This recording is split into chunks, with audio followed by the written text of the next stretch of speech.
Last time we started at the surface. Jeff the Killer, Slender Man, the dark web. If you haven't seen that video yet, stop right now. Go watch it first. The link is right there, because what we're about to get into today assumes you already know how dark this iceberg starts. And trust me, you need that foundation before we go any deeper. For those of you who are back, welcome down. Because Tier 1, that was the part of the iceberg you could still see above water. The legends, the names most people have at least heard of, the horror that existed in the daylight. Tier 2 is different. This is where the iceberg disappears below the surface, where the water gets cold, where the stories stop being things people share for fun and start being things people genuinely wish they never found. 3 topics today, and each one is going to hit differently. We have an internet puzzle so complex it may have never been fully solved, a video game found in the darkest corner of the dark web that people still can't explain, and a broadcast, a television hijack that researchers believe was specifically designed to cause psychological damage to anyone who watched it. You asked to go deeper, so let's go. Imagine waking up one morning, opening the internet, and finding a message addressed to no one in particular, just sitting there, waiting. It reads, "Hello, we are looking for highly intelligent individuals. To find them, we have devised a test. There is a message hidden in this image. Find it. 3301. That was January 5th, 2012. Posted on 4chan, of all places. No warning, no context, no explanation of who sent it, or what finding the message would actually mean. And here's the thing, most people scrolled past it, wrote it off as noise, but a small group of people didn't. They looked closer at the image, and they found something hidden inside it, a code embedded within the pixels of the picture itself, a technique called steganography, hiding messages inside images in a way that's completely invisible to the naked eye. You would never know it was there unless you knew exactly what to look for. That hidden code led to another clue, which led to another, and another, and another. What followed was one of the most elaborate, multi-layered puzzle hunts in internet history, and nobody, to this day, fully understands who created it or why. The puzzles weren't simple. We're talking advanced cryptography, number theory, ancient Mayan numerology, references to obscure literature, William Gibson, Edgar Allan Poe, classical music, medieval Welsh poetry. The clues jumped from the internet to the physical world. Posters appeared on telephone poles in cities across multiple countries simultaneously. Warsaw, Paris, Seoul, Sydney, Miami. All at the same time, coordinated across the entire globe. Think about what that means for a second. Whoever was behind Cicada 3301 had the resources and the network to physically place materials in multiple countries simultaneously while running one of the most sophisticated digital puzzle chains ever constructed. This was not one person in a basement. The puzzle ran multiple times. 2012, 2013, 2014. Each time, the few people who made it through the early stages reported being directed to increasingly encrypted corners of the internet, dark websites, channels that appeared and disappeared, communications that self-deleted, and then silence. The people who claim to have reached the end of Cicada 3301 have never publicly revealed what they found, whether they were recruited into something, whether they signed something, whether they were warned to stay quiet. Nobody knows. The leading theories range from a government intelligence recruitment operation, the NSA, the CIA, GCHQ, testing for elite cryptographers and analysts, to a private organization testing potential members, to something far less official and far more unsettling. Here's what we do know. The puzzles were real. The global coordination was real. The encrypted communications were real. Someone with serious resources, serious intelligence, and serious intent built something that has never been fully explained. And the most recent confirmed activity from Cicada 3301 was 2014. After that, nothing. No explanation. No reveal. No closure, just silence, and somewhere out there, the people who made it to the end know something the rest of us don't. What that something is, nobody's saying. Okay. I need you to stay with me on this one, because Sad Satan is one of those topics that sounds almost too strange to be real, and then you look into it and realize it's somehow stranger than anything you could have imagined.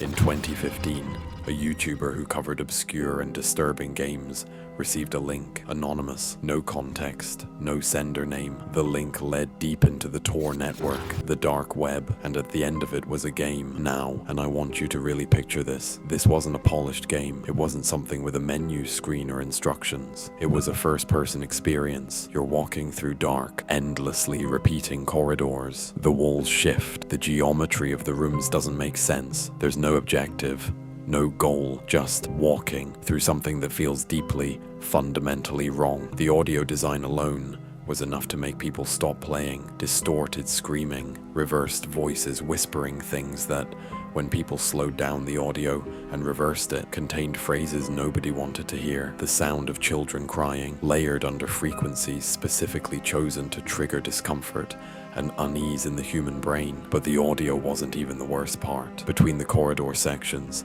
images flashed, subliminal, fast. Some were recognizable, historical figures associated with atrocities. Some were things so disturbing that the YouTuber who originally covered the game refused to show them on camera and has never described them in detail publicly. And scattered throughout, references to real cases, real victims, real crimes. This was not a horror game designed to be scary in a fun way. Whatever Sad Satan was, whoever made it, it was built with intent, specific, deliberate, deeply disturbing intent. The original version of the game, the one found on the dark web, was never widely distributed, and for good reason. The version that eventually spread publicly had the worst content removed, sanitized, and even that version disturbed everyone who played it. Nobody knows who made Sad Satan. Nobody knows why. Nobody knows what the original dark web version contained beyond what the original finder described, and he didn't describe much. What we do know is that it came from the darkest part of the internet, that it was built by someone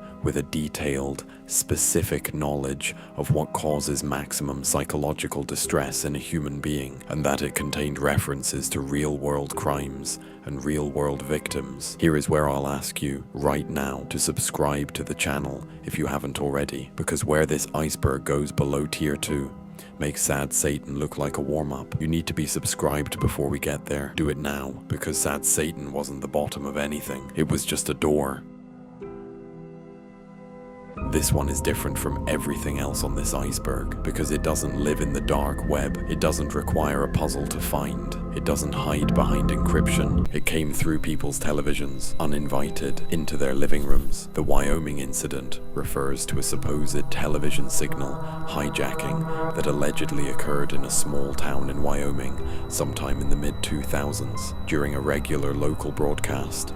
Without warning, the signal was interrupted, and what replaced it was something that people who claim to have watched it describe in ways that are remarkably consistent with each other. Disembodied human heads, floating against a black background, moving in ways that didn't look natural, accompanied by audio, fragmented speech, reversed voices, a specific pattern of sound frequencies that seemed specifically engineered to cause distress. Viewers reported headaches, nausea, dissociation, a feeling that something was deeply wrong, not just with what they were watching, but with their own perception, like the signal was doing something to them, rather than just showing them something. And here's the detail that makes this genuinely unsettling. The reports of physical symptoms were consistent across multiple viewers, people who hadn't spoken to each other, describing the same headaches, the same nausea, the same creeping feeling of wrongness. Now, is the Wyoming incident real? That's where it gets complicated. The original video that circulated online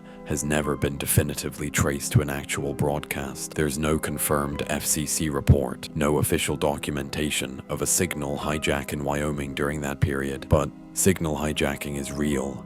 It has happened. The most famous confirmed case was the max headroom signal intrusion in Chicago in 1987, where an unidentified person in a max headroom mask hijacked 2 television signals in one night. That person was never identified, never caught, and the technology to embed specific audio frequencies that cause physical discomfort in humans, that's also real. Infrasound, frequencies below the threshold of normal hearing that cause anxiety, unease, and in some cases visual disturbances. Militaries have researched this. It exists. So when people describe watching the Wyoming incident and feeling physically affected, the mechanism by which that could happen is not science fiction. Whether the Wyoming incident itself happened exactly as described, or whether it's an elaborate piece of constructed horror that tapped into something psychologically real, the effect on the people who watched that video online was documented. Real people,